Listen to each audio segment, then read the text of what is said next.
Go find your basket of fruit and pick out an apple you think looks good. Now, using a sharp cutting knife, carefully cut the apple at a slight diagonal so that it slices right through the center of the apple core. While we're here, let's save 2 of the seeds because we'll be needing them later. Now that we've got our 2 halves, let's take the side that still has the bottom attached and place it face down on a cutting board. We'll need to place 2 butter knives perpendicular with the top and bottom of the apple. Now we can carefully cut down along one side of the apple core until the knife bottoms out on our makeshift spacers, then use the spacers as a guide to gently cut in from the side. When the 2 cuts meet, you'll have an apple wedge that pops right out. And while we're here, let's cut a piece from the other side the same way.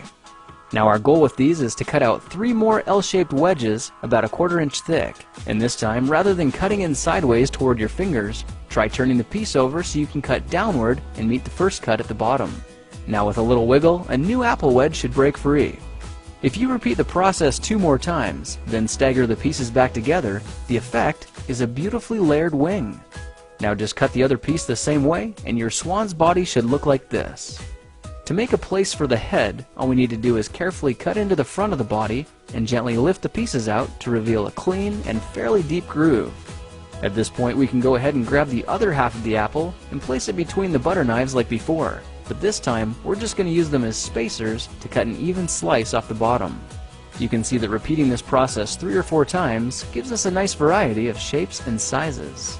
Now look for a piece that resembles a heart that's been slightly flattened on top. All it takes to form the swan head is 3 strategic cuts with a knife.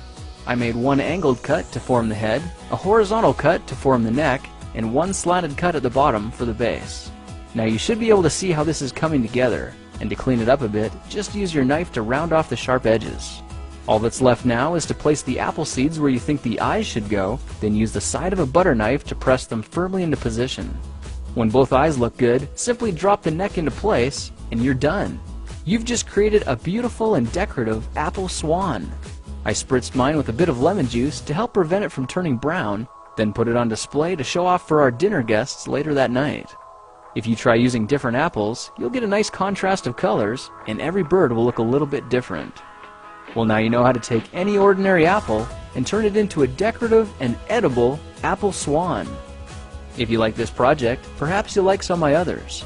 Check them out at thekingofrandom.com.